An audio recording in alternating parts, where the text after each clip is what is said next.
Assalamualaikum warahmatullahi wabarakatuh.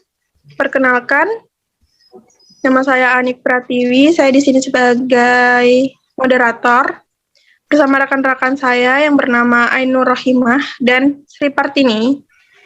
Kita di sini akan menjelaskan tentang apa itu pasar duopoli dan oligopoli. Materi yang pertama akan dijelaskan oleh Ainur Rohimah.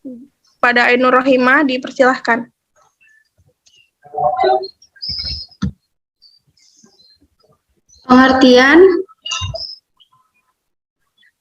Pengertian duopoli. Duopoli adalah suatu struktur pasar yang mana di dalam pasar tersebut hanya terdiri dari dua produsen atau penjual saja.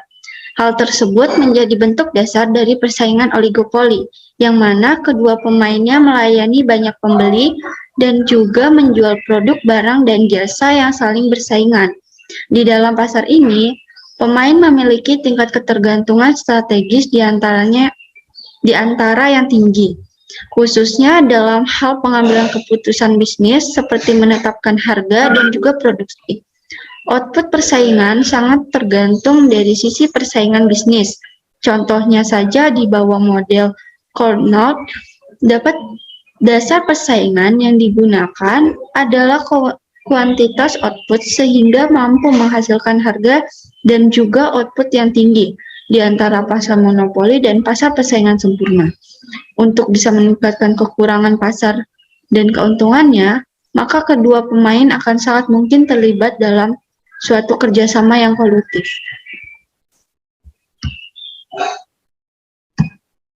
Karakteristik duopoli. Pasar hanya terdiri dari dua produsen saja. Kedua produsen melayani banyak pembeli, sehingga kekuatan tawar yang keduanya miliki sangatlah tinggi. Produsen mempunyai ketergantungan strategis yang sangat tinggi. Tindakan dan juga keputusan yang strategis oleh suatu perusahaan akan berdampak sangat signifikan pada perusahaan lain. Peluang perilaku kolutif tinggi karena keduanya memiliki sifat ketergantungan yang tinggi, maka keduanya memiliki potensi yang besar untuk berkolusi dalam mengamankan keuntungan pasar yang sangat tinggi. Tingkat persaingan berpotensi ketat. Kondisi ini hanya akan terjadi pada dua perusahaan yang tidak ingin berkolusi. Pihak regulator pada umumnya akan mengawasi pasar ini dengan sangat ketat agar bisa menghindari adanya praktik anti perdagangan. Untuk itu, dengan sangat ketat, pengawasan regulator akan menyebabkan kedua kekuatan monopoli yang sangat signifikan.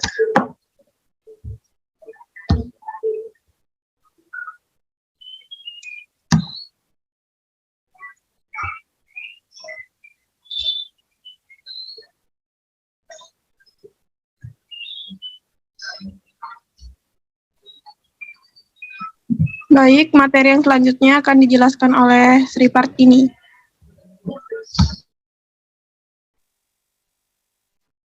Saya akan melanjutkan presentasi dari Ainur.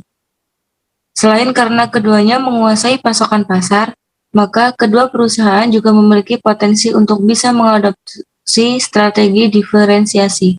Hal tersebut bisa dilakukan jika kedua perusahaan mengadopsi strategi diferensiasi.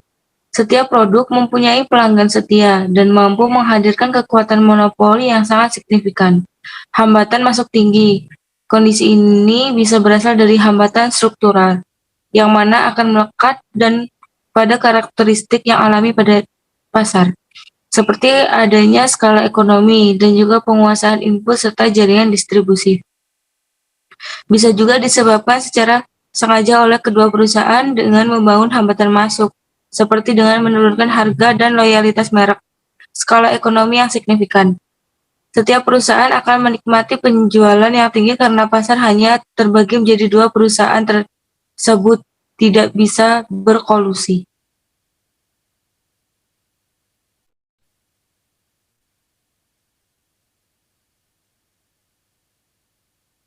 Jenis-jenis pasar duopoli ada dua, yaitu pasar duopoli Carnot dan pasar duopoli Bertrand.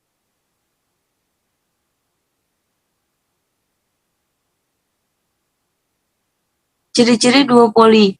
1. Terdapat dua produsen. 2. Ketergantungan masyarakat terhadap perusahaan cukup tinggi. 3. Mekanisme harga pasar duopoli ditentukan secara sepihak baik dengan kesepakatan maupun tidak. 4. Perusahaan baru sulit bersaing. Pengertian oligopoli. Pasar oligopoli adalah jenis pasar di mana jumlah produsen atau penjualnya lebih sedikit, sedangkan pembelinya relatif banyak. Oleh saya sebagai pasar dengan persaingan tidak sempurna, dan bahkan bisa dibilang memiliki gap tinggi, berpengaruh terhadap harga pasar. Akan muncul persaingan cukup ketat antara para penjual.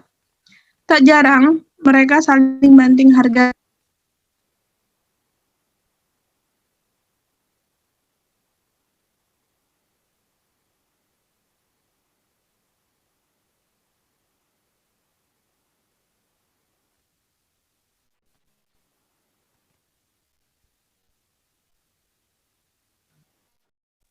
Ciri-ciri oligopoli yang pertama itu pasar oligopoli terdiferensiasi.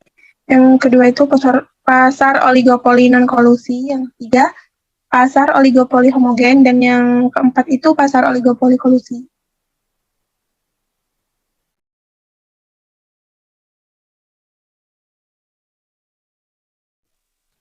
Kelebihan oligopoli, yang pertama itu ada persaingan yang cukup ketat bagi produsen untuk memberikan manfaat terbaik kepada para konsumen. Mereka menyadari bahwa konsumen akan lebih menyukai produk berkualitas dengan harga terjangkau. Yang kedua, perkembangan produk dalam pasar oligopoli cukup pesat. Hal ini dipengaruhi oleh kesadaran produsen untuk menarik konsumen dengan memunculkan inovasi-inovasi baru. Yang ketiga itu, meski cenderung menjual produk homogen, namun di dalamnya Anda bisa menemukan berbagai merek yang berbeda. Anda dapat memilih produk yang paling sesuai dengan kebutuhan.